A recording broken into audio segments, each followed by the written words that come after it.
برای عکس دوست داشتنی. امروز با میلاد ایزکیان و آرتین کیو خاطر. یه لحظه بیا اینجا. اوکی نیست لوکیشنمون، ولی یه تایمر 1 دقیقه داریم، یه چالش اینستاگرامیه، یوتیوب پست میکنیم. ببین هر اینستاگرام هم میذاریم. 6 تا ساق طلایی توی 1 دقیقه. 1 دقیقه باید بخوری. یا اول. آبم گذاشتیم که اگه کبیر لوت شدیم بتونیم بهره ببریم. ساق طلایی یه دونهشو بندازی تو دریا کبیر میشه. داش اصلا کبیر لوت اینجوری به وجود اومد. اوکی. آقا 1 2 بیا تایمر بگیر.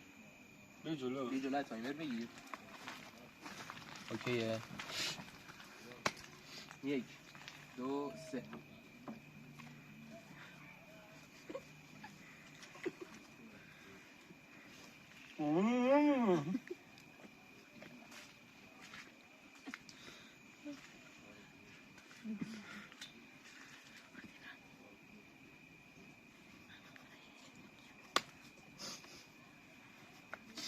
دوستان عزیزی که در مراسم مزایده یاری دادن بار دیگر تشکر دارم.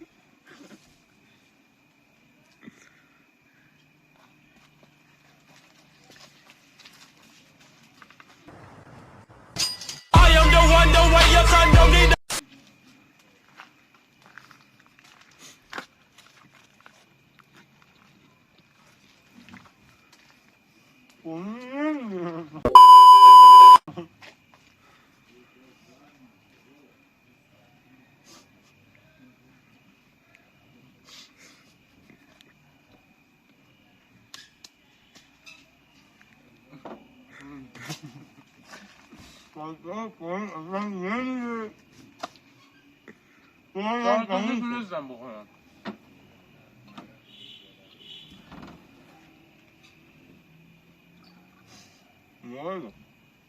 امتحان نکنید.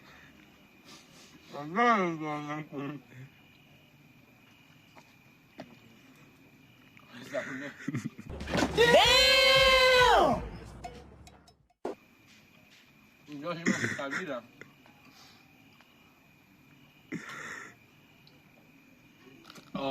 تست نکنه. دوتاش که میره داخل دهن اصلا پر میشه. الان فهمیدم چرا 1 تومن سر این ماجرا جایزه داره. و اینکه آقا یه بار دیگه تست کنیم. نه دیگه واقعا من نمیتونم داشت. یه بار دیگه تست کنیم. بگذر غیرمون. یه بار دیگه. امشب با بریم بیمارستان آب ایراد نداره. یه بار دیگه تست کنیم. باشه.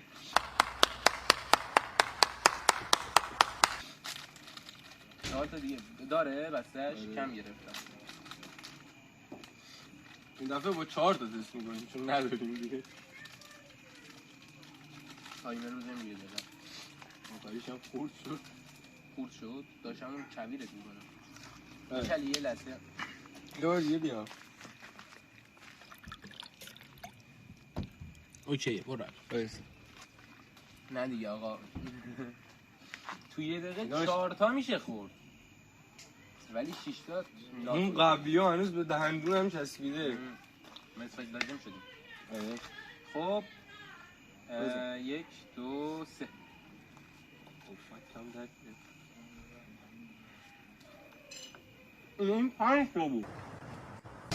I am the one the way your son don't need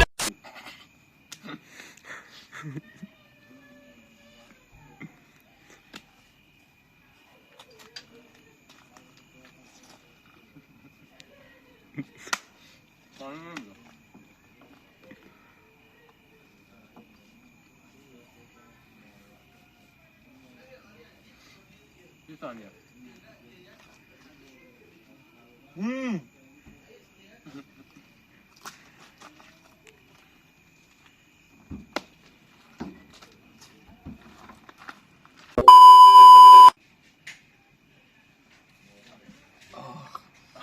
میشه خورده ولی پایین نمیرسه. نه امتحان نکنید دوتاش هم دهن آدم پر میکنه.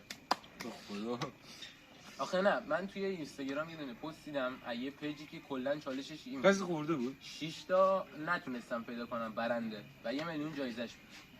ما الان بدون جایزه این کار انجام دادیم تا ویدیوهای دیگه انگار مثلا پیج دیگه این گونه سوپرمارکتی باشیم دیگه تبلیغ 100% دیگه این گونه می‌خوریم. مشتاق گرامی شما 85 اساس بسته گوخوری خودت تموم کردی گم شو خونه بسته خشکخوری خود من شنواسه تو دهنم بود فقط. به خدا اوکی گایز خیلی ممنونم که تا اینجا ویدیو رو دیدین پیس